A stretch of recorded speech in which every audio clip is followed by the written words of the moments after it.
Assalamualaikum warahmatullahi wabarakatuh.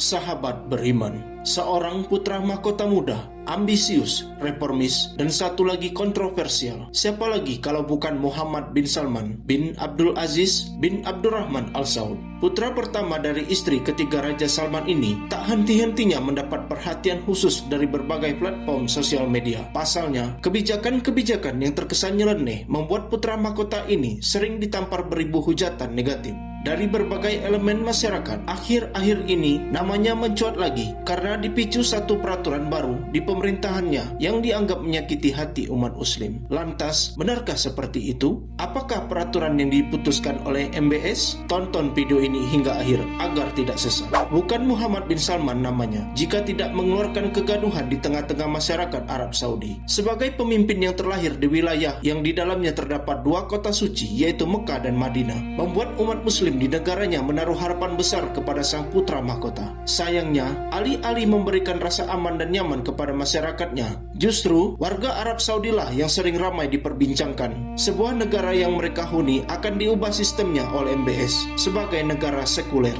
Kalian pasti sering membaca atau mendengar keputusan-keputusan MBS yang terkesan liberal dan jauh dari kebenaran ajaran Islam, seperti aturan dilarangnya wanita tinggal sendiri di dalam sebuah apartemen, serta menonton di bioskop yang selama 3 dekade terakhir sangat dilarang di Arab Saudi, namun kembali dilegalkan oleh MBS. Ada juga kebijakan terbaru MBS yang masih hangat-hangatnya dan sangat banyak menuai kecaman dari umat Islam, yaitu tidak menggunakan hadis sahih lagi di dalam sistem pemerintahannya. Dalam sebuah acara televisi, ketika MBS diwawancarai terkait kebijakannya, ia mengatakan bahwa saat berbicara tentang dalil yang jelas dari hadis, kebanyakan periwayat hanya mengklasifikasikan hadis menurut pemikiran mereka sendiri, seperti menggolongkannya sebagai hadis sahih, dhaif, dan maudhu. Tapi sebenarnya ada yang lebih penting dari itu, yaitu menggunakan hadis berdasarkan waktu periwayatannya. Jika menyangkut syariah, pemerintah berkomitmen untuk menerapkan teks Al-Quran. Pemerintah juga berkomitmen hanya menggunakan hadis yang mutawir,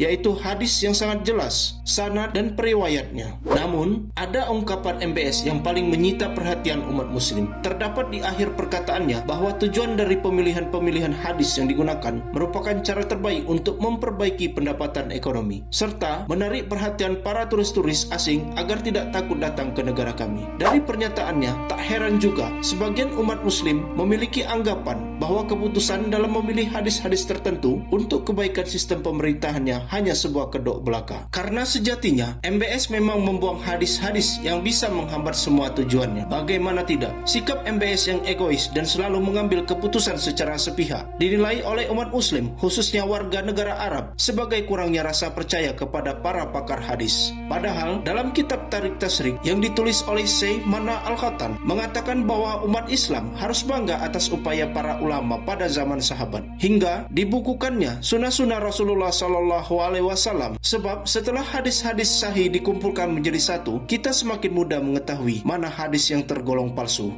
Sahabat beriman, upaya-upaya para ulama hadis dalam menjaga keaslian perkataan Rasulullah bukanlah suatu pekerjaan yang mudah. Sayangnya, MBS tak pernah menganggap jeripaya mereka sebagai sesuatu yang patut dihargai. Jangankan mengapresiasi kerja keras ulama terdahulu, para pemberi fatwa yang sekarang bekerja di Arab Saudi juga merasakan imbasnya. Sebagaimana yang dilansir dari Saudi Gazin, MBS berulah lagi. Dia mengatakan, dalam hukum Islam, kepala lembaga Islam adalah waliul amri atau penguasa. Jadi, keputusan akhir sebuah hukum bukanlah dipegang oleh seorang mufti atau dewan mufti. Sebab tugas para mufti hanya memberikan nasihat dan hasil fatwanya kepada raja saja. Padahal dalam ajaran Islam, fatwa ada di tangan para mufti. Keputusan para mufti tidak bisa diganggu-gugat, apalagi dikuasai oleh para pemimpin. Sebab mufti harus bertanggung jawab pada setiap fatwa yang dikeluarkan. Sebenarnya perilaku MBS dalam mengesampingkan atau bahkan membuang hadis sahih sudah ia lakukan di masa-masa awal ia menjabat sebagai putra mahkota.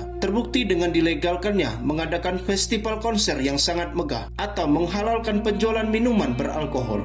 Padahal Rasulullah SAW bersabda, kamar atau minuman beralkohol itu dilaknat zatnya. Orang yang meminumnya, orang yang menuangkannya, orang yang menjualnya, dan orang yang membelinya. Hadis riwayat Ahmad. Bukan rahasia umum lagi jika sejak dulu Arab Saudi merupakan negara yang sangat keras dalam menyikapi perbuatan-perbuatan yang berbau maksiat. Namun, salah satu alasan utama yang membuat MBS ingin merubah Arab Saudi menjadi negara liberal atau sekuler karena visi 2030-nya, di mana visi tersebut merupakan rancangan perpindahan sumber ekonomi yang dulunya Arab Saudi sangat bergantung pada pendapatan dari sektor minyak. Sekarang, di bawah pimpinan MBS, negara tersebut mengendalikan pendapatan ekonomi di segala sektor, baik sektor peribadatan seperti haji dan umroh, termasuk dari sektor investor, serta wisatawan atau turis-turis asing. Sayangnya pada visi 2030 tersebut, MBS memiliki cara-cara yang jauh dari potret negara suci Arab Saudi yang selama ini dikenal, sebab bukan hanya melegalkan perilaku bid'ah, namun MBS juga menghancurkan citra negaranya sebagai negara yang kuat dengan prinsip-prinsip syariahnya. Salah satu contohnya seperti dibolehkannya memakai bikini di kawasan pantai King Abdul Aziz. Bahkan tak main-main, putra mahkota juga mengizinkan para pengunjung yang bukan muhrim untuk bisa bercengkrama di daerah tersebut. Padahal Rasulullah SAW pernah bersabda, "Sesungguhnya Allah telah menetapkan aturan kepada anak cucu Adam, bagian-bagian dari yang berbuat zina. Seperti mata bisa berzina melalui pandangan, melihat aurat yang tak pantas untuk dilihat. Telinga bisa berzina mendengar, mulut bisa berzina dengan perkataan. Tangan yang bisa berzina memegang apa yang diharamkan, sedangkan kemaluan membenarkan atau mendustakan perbuatannya." Hadis riwayat Muslim. Dari hadis tersebut, jika melihat kebijakan MBS, sudah sangat jelas MBS telah membuang hadis dan tak pernah mendasari keputusannya melalui Al-Quran maupun Sunnah. Alih-alih mengatakan sistem di bawah pemerintahannya sesuai dengan syariat, seperti yang diungkapkan saat diwawancarai, tapi kenyataan mengambil satu dalil sahih pun ia tak mau. Sebenarnya banyak faktor yang mendasari kenapa MBS memiliki kebijakan-kebijakan yang kontroversial, seperti ingin merubah negara Arab Saudi yang dulu terkesan kaku dalam beragama menjadi negara yang lebih modern dengan penerapan hukum syariatnya. Seperti pada saat ia berpidato di depan anggota kerajaan dan sejumlah pemimpin negara Teluk, ia mengatakan bahwa Arab Saudi akan menjadi Eropa baru. Negara-negara Teluk dapat mencontoh kedua negara ini, yaitu Dubai dan Abu Dhabi. Bahkan tak tanggung, dengan mimik wajah yang serius, MBS juga mengatakan bahwa ini adalah peperangan Saudi. "Peperanganku di bawah kendaliku dan aku tak mau mati sampai aku melihat Timur Tengah berada di posisi terdepan dunia. Dan aku yakin tujuan ini akan tercapai 100%. Tak ada yang bisa melarang jika sebuah negara ingin menjadi yang paling hebat di antara negara-negara yang lain. Tapi, sebagai salah satu negara yang memiliki penduduk yang bermayoritaskan umat muslim, tak pantas jika dalam proses pencapaiannya ada norma serta hukum syariat yang dibuang, apalagi sampai mengabaikan pendapat-pendapat ulama."